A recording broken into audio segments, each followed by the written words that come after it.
저도 자리에 앉아 있는데 평양신학교 생각이 났습니다. 저희 작은 외조부님이 방지일 목사님이신데 방 목사님이 이제 평양신학교 다니실 때 얘기를 해주시더라고요. 가끔 김진홍 목사님, 명신홍 목사님 여러분들 얘기하시다가 최건능 목사님 얘기도 이제 하셨는데 최건능 목사님은 그때도 공부는 그렇게 잘 안 하셨답니다. 공부 잘 안 하시고 시장에 나가서 시내에 나가서 계속 예수전당 불신족 이 전도를 굉장히 많이 하셔서 많은 친구들이 걱정을 했답니다. 그러다가 어떻게 낙제하면 어떡하나 그랬더니 이제 최건능 목사님이 성령께서 함께 하시니까 그 걱정이 없다. 너희들 믿음이 부족하다. 이렇게 얘기하셨대요. 그리고 이제 시험을 끝나고 나서 친구들이 물었답니다. 그 어땠냐고. 그랬더니, 그 시험엔 성령님도 떠시던걸. 그런 최 목사님만이 하실 수 있는 그런 조크를 그 당시에 우리 선배들은 신앙 안에서 그런 걸 가지고 무슨 성령님을 못 얻겠느니 이렇게 얘기할 사람은 없잖아요. 워낙 성령의 사람이었으니까. 이제 그런 신뢰가, 믿음 안에서의 신뢰가 오늘날 21세기 우리에게도 더욱더 필요하다고 생각이 되어집니다. 특별히 지금 21세기는 아까 우리 총회장님, 김성규 총회장님 말씀해 주신 대로 엄청난 도전이 우리에게 몰려오고 있는 시대인데 우리가 어떻게 해서 장로교 정체성을 가지면서도 개혁신앙의 정체성을 가지고 이 시대를 이어갈 수 있을지 이것이 우리의 과제라고 생각합니다. 이제 간략하게 종교교 500주년과 한국교회 과제에 대해서 제가 발제를 하도록 하겠습니다. 이 종교개혁과 민주주의, 종교개혁은 사실은 교회 안에서의 만의 개혁이 아니고 사회 전체를 바꿔놨고 유럽을 바꿔놓았고 세계사를 바꿔놓은 그런 운동입니다. 그래서 우리가 좀 더 이 범위를 넓혀서 한국교회의 과제를 이야기하려면 종교개혁의 정신을 우리가 좀 더 세계사적 견지에서 이해를 해야 된다고 생각합니다. 그래서 종교개혁과 정치라는 의미에서 종교개혁과 민주주의가 상관이 있고 종교개혁과 경제라는 관점에서 종교개혁에 대해서 살펴볼 필요가 있고 특별히 과학시대를 맞이해서 종교개혁과 과학의 관계도 우리가 짚어볼 필요가 있습니다. 그리고 특별히 종교개혁은 평신도의 재발견입니다. 그 당시에 로마의 교권, 그 당시 신부들에게만 집중돼 있던 이 하나님 나라라고 하는 것이 다 모든 사람들이 하나님께 부름받은 제사장으로서 각자가 부름받은 그곳에서 죽게 하듯 하면 제사장이다 하는 만인 제사장의 발견, 이것이 또한 세계사를 바꿔놓은 사건이라는 것, 교회를 바꿔놓은 사건이라는 것을 우리가 다시 한번 기억할 필요가 있다고 생각을 합니다. 그래서 이 종교개혁을 통해서 기독교계의 지형이 크게 변했습니다. 그 당시에는 로마 카톨릭과 동방종교회라고 이제 나눠져 있었던 사회가 동방종교회는 나중에 그리스 정교회와 러시아 정교회 쪽으로 이제 발달해 나갔지만 서방교회는 이제 구교와 신교, 우리 개신교회와 이 로마 카톨릭으로 이제 나눠지는 그러한 변화가 있었다고 볼 수 있습니다. 그런데 이것이 교회 안에서만의 분리로 끝난 것이 아니라 사회의 파급이 굉장히 컸다라고 하는 것을 우리가 알 수 있습니다. 이때부터 개혁운동이 전 세계로 뻗쳐나갔고 아까 총회장님 말씀해 주신 대로 여러모로 유럽 지역을 다 바꿔놨고 이것이 전 세계를 또한 바꿔놓았습니다. 특별히 양적으로만 바꿔놓은 게 아니라 질적으로 사회 자체를 바꿔놨는데 아까 넉스 얘기를 해주셨지만 가톨릭 신앙을 가진 여왕이라든지 이런 전제 정권에 대해서 저항할 수 있었던 것이 그냥 개인적으로 못마땅해서가 아니라 신앙, 오직 믿음에 의해서, 오직 말씀에 의해서, 오직 그리스도에 대한 신앙 때문에 가능했다고 하는 것입니다. 이것의 기초를 놓은 것은 루터의 만인 사제설이라고 볼 수 있습니다. 루터의 만인 사제설을 통해서 이제는 모두가 하나님 앞에 선 단독자, 하나님 앞에 구원받는 것이 하나님과 나 사이의 관계로 구원받는 것이다라는 이 평등과 자유의 사상, 이 민주주의의 기초가 종교개혁으로부터 자리 잡기 시작했다는 것을 우리가 강조할 필요가 있습니다. 그 다음에 깔뱅, 우리의 그 개혁신학의 아버지라고 할 수 있는, 할아버지라고 할 수 있는 이 깔뱅에 있어서는 루터의 신학이 더욱더 발전을 해서 이제 좀 더 세밀하게 발전돼 나갔고 대의적 민주주의, 장로교 제도가 마련되기 시작해서 이것이 오늘날의 민주주의의 아주 초석이 되었다 하는 것을 알 수가 있습니다. 지금 이것은 나중에 경제적인 걸 얘기할 때도 잠깐 말씀을 나누겠지만 정치적인데도 대의민주주의가 됐지만 이것이 기업에도 나가서 이사제라든지 이런 것들이 다 이 대의민주주의에서 나온 대의제에서 파생돼 나온 것들이라는 것을 알 수가 있습니다. 그러니까 우리 교회 정치가 사실은 오늘날의 민주정치, 사회적 정치와 기업에 있는 기본 구조들을 형성하는 데 상당한 역할을 미쳤다라는 것을 우리가 다시 한번 확인할 수 있습니다.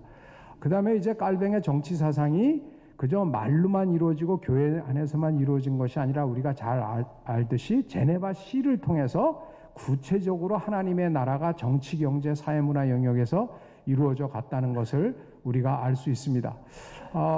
그래서 이 민주주의라는 것이 사실은 민족주의 국가의 태동과 함께 전 유럽을 새롭게 하는 오늘의 근대 유럽을 이룩하는 데에 기본적인 역할을 했다는 것을 우리가 알 수 있습니다. 이와 함께 중요한 것이 경제적인 측면입니다.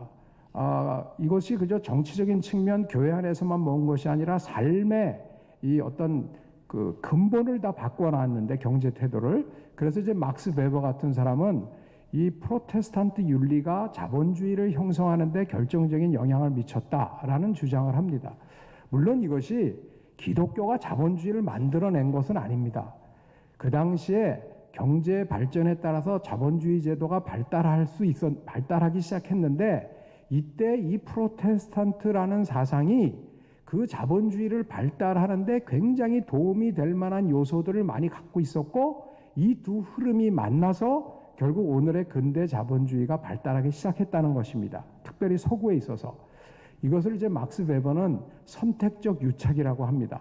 즉 두 개에서 뭔가 그 기운이 여러 가지 기운이 있는데 맞는 것들이 이렇게 요새 말로 하면 스파크가 퓨전이 일어나서 문화의 발달을 주도하게 된다는 그런 뜻입니다. 그런데 그래서 이제 예전에는 우리가 자본주의 발달에는 프로테스탄티즘이 이제 일익을 담당했다는 건 누구도 부인을 안 하는데 또 어떤 분들은 자본주의랑 그러면 프로테스탄티즘이랑 똑같은 거냐? 이념과 신앙을 같다고 착각하는 경우가 생겼습니다. 그러다 보니까 또 자본주의의 폐해가 생겨나니까 이거 기독교까지 문제 있는 거 아니야? 라고 비판을 하는 분들이 생겨났는데 사실은 이 깔뱅주의에 대해서 깔뱅의 기독교에 대한 사상에 대해서는 아주 깔뱅주의, 그러니까 깔뱅 신학을, 칼빈 신학을 전공하는 사람들 가운데 두 흐름이 있습니다. 하나는 막스 베버와 같이 프로테스탄티즘이 자본주의를 일으키는데 결정적인 역할을 했다라고 하는 흐름이 있고, 그리고 깔뱅의 사상 안에는 자본주의를 지탱하는, 자본주의를 굉장히 뒷받침하는 그런 사상이 많다라고 하는 것입니다. 그 중에 하나가 뭐냐면 예컨대 사유재산을 옹호한다든지 이자를 인정한다든지 빈부격차를 인정한다든지 노동을 존중한다든지 게으름과 시간 낭비를 비판한다든지 검소검약을 주장하는 것, 이런 것들은 자본주의를 건전하게 발달시키는데 굉장히 도움이 됐다라고 하는 지적들입니다. 그런데 앙드레 비엘레라든지 이제 굉장히 또 유명한 나름대로 뿌리를 가진 깔뱅을 신학을 연구한 사람들 중에는 깔뱅 신학에는 꼭 자본주의적 요소만 있는 게 아니고 사실은 요새로 얘기하면 자유민주주의적인 사회주의, 즉 무슨 얘기냐면 개인보다는 공동체가 우선되고 자기 혼자 잘 먹고 잘 사는 것보다는 공동체가 중요한 청지기 사상, 사랑의 법칙이 굉장히 중요하다. 깔뱅에 있어서는. 그래서 만들어진 게 뭐냐면 교회 직책 가운데 집사제도가 있는 거죠. 결론 부분에서 말씀을 드리겠지만 원래 깔뱅의 사중직은 목사, 신학교수, 장로, 집사였습니다. 근데 신학교수와 이 목사가 합쳐서 목사가 됐고 요새는 장로 집사 제도가 있는데 요사이 장로교회의 저희의 치명적인 제한점, 우리가 극복해야 될 점은 이 집사제도가 매우 약화되었다는 것입니다. 근데 깔뱅 당시에는 이 집사가 대사회활동, 디아코니아는 다 전담하는 대사회적인 선교를 다 감당했던 게 집사였습니다. 그래서 이 집사들의 사업에 힘을 쓴 것을 보고 깔뱅은 기독교 사회주의적인 요소가 있다라고 주장을 합니다. 그래서 많은 사람들이 헷갈릴 수가 있어요. 깔뱅이 자본주의야 사회주의야. 근데 이거는 굉장히 세상의 눈으로 깔뱅을 해석하는 것이고 세상의 이념으로 신학을 해석하는 환원주의적인 해석입니다. 즉 인간의 눈으로 하나님을 파악하려고 하는 거나 똑같습니다. 하나님의 나라는 이런 어떤 하나의 이념으로 다 포괄할 수가 없습니다. 하나님의 나라는 인간의 눈으로 볼 때는 굉장히 개인을 중요시하는 요소도 있고 한편으로는 공동체를 그만큼 더 중요시하는 요소도 함께 있는 것입니다. 이것을 너무 인간의 눈으로 이렇다 저렇다 하려고 하는 유혹. 그래서 신학은 항상 이데올로기를 비판해야 합니다.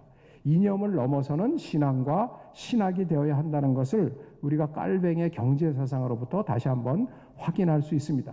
한마디로 깔뱅은 자본주의냐 사회주의냐 이분법으로 끝나지 않는다는 것입니다. 하나님의 나라는 이분법으로 끝나지 않고 그거보다 더 높은 차원이고 더 깊은 차원이다 라는 것을 우리가 확실히 해야 될 줄로 압니다. 그 다음에는 깔뱅을 비롯한 이 루터의 개혁사상, 개신교 사상을 통해서 과학혁명이 발흥하게 되었다. 이것은 그전에 일어났던 아리스토텔의 바탕을 했던 스콜라티시즘, 그냥 요렇다라고 하는 것을 무조건 받아들이는 그러한 교리적인 태도에서 진짜 그래? 하나님의 뜻이 진짜 그럴까? 라면서 하나님의 말씀을 보기 시작한 것. 오직 말씀이라고 하는 것이 기존에 내려왔던 거짓된 권위들, 잘못된 전통들에 대한 도전을 하기 시작한 것이죠.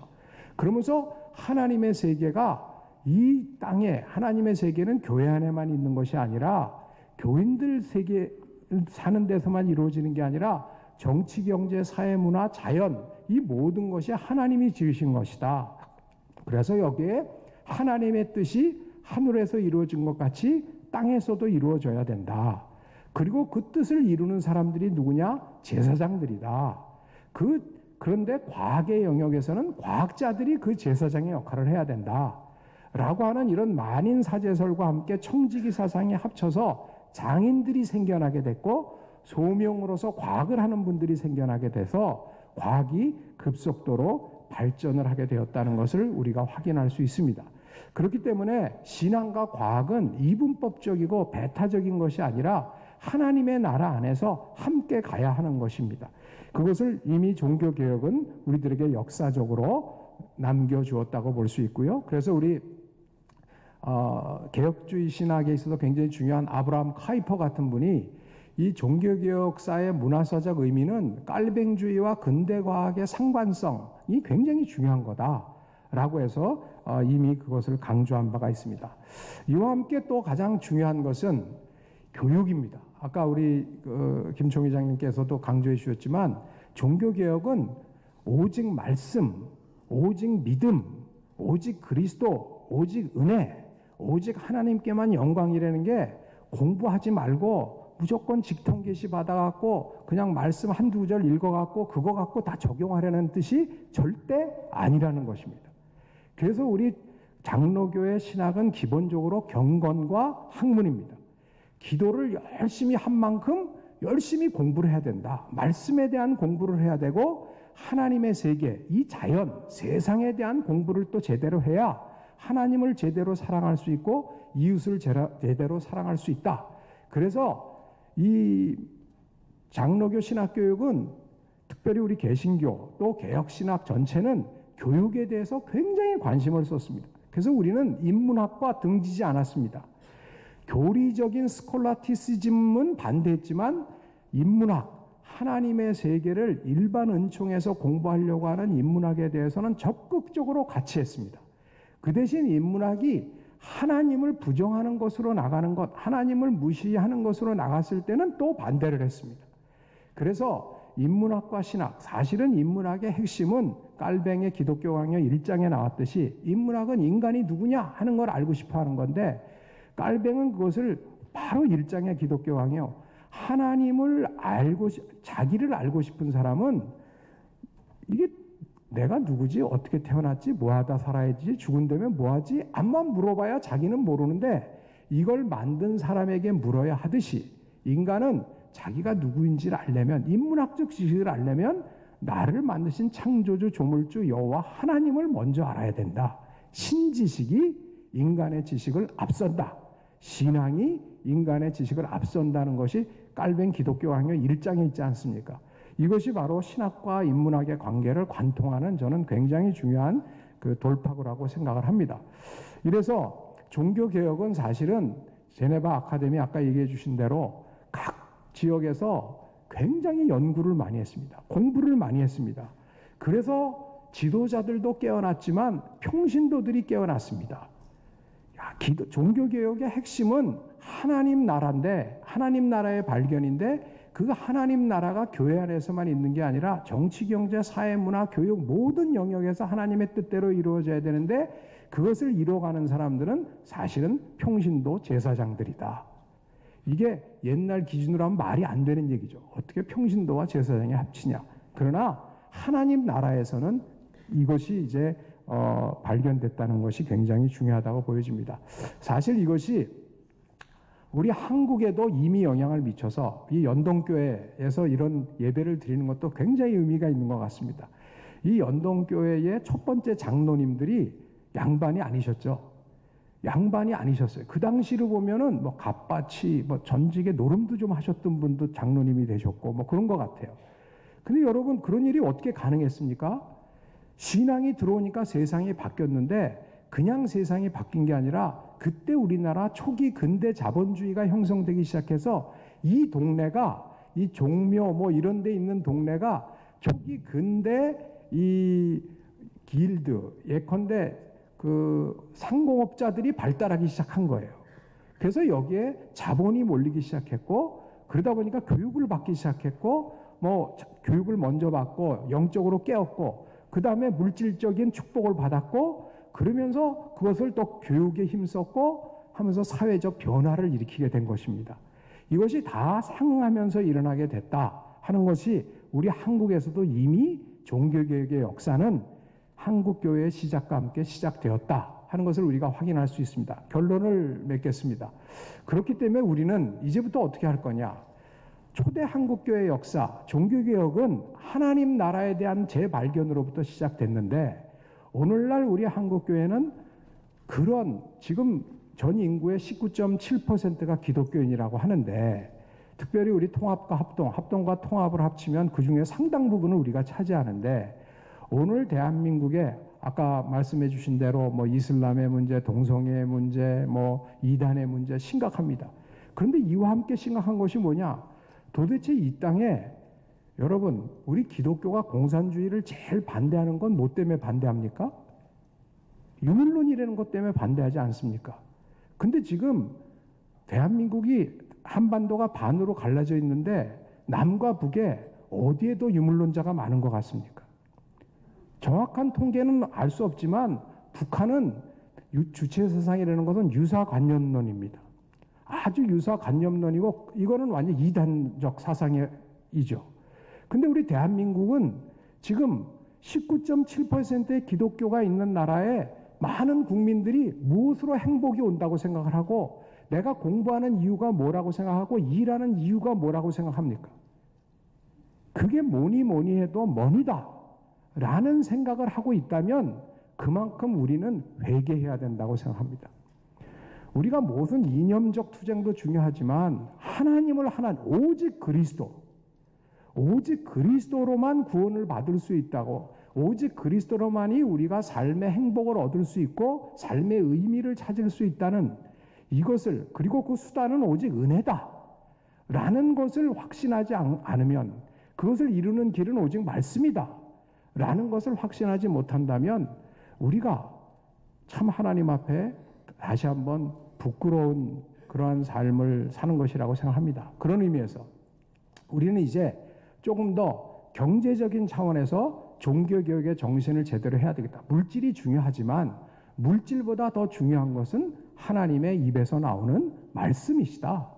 말씀 위주, 오직 말씀, 오직 그리스도. 이것에 대해서 물질 위주의 사회에서 좀 더 삶의 모범을 보이는 우리가 되어야 한다고 생각합니다. 그리고 우리가 누구보다 이웃사랑, 하나님을 사랑하는 것만큼 이웃을 사랑하라 그랬는데 과연 우리가 하나님을 사랑하는 것만큼 이웃을 지금 품고 있는가 하는 의미에서 좀 더 이웃사랑의 능력을 키워나갈 수 있는 그런 역량을 우리가 더욱더 갖추어야 한다고 생각을 합니다. 즉 신앙의 공공성, 신앙이 개인적으로 끝나는 게 아니라 하나님 나라를 위해서 좀 더 이웃을 품는 사랑으로 가야 되겠다라고 하는 것이 오늘의 과제라고 생각되어지고요. 그런 우리가 한국 교회가 교회다워진다는 것은 한국 교회를 구성하는 그 지도자인 목회자와 장로 그룹들이 먼저 솔선수범, 회개, 대오각성해야 되는 것 사실이지만 원칙적으로 교회는 한 사람 한 사람의 교인입니다. 그러면 한 사람 한 사람의 교인이 교인다운 교인으로 성숙히 되어가는 것만큼 한국 교회는 교회다운 교회로 세워진다고 믿습니다. 그런 의미에서 우리가 다시 한번 오직 말씀, 오직 그리스도, 오직 은혜, 오직 하나님께 영광, 이것을 위해서 이것 위에 살고 있는지 우리를 돌아보고 다시 한번 우리 형제 자매의 만남을 통해서 우리가 솔선수범하는 그러한 역할을 이뤘으면 참 좋겠다는 비전을 이 시간 나누고 싶습니다. 감사합니다.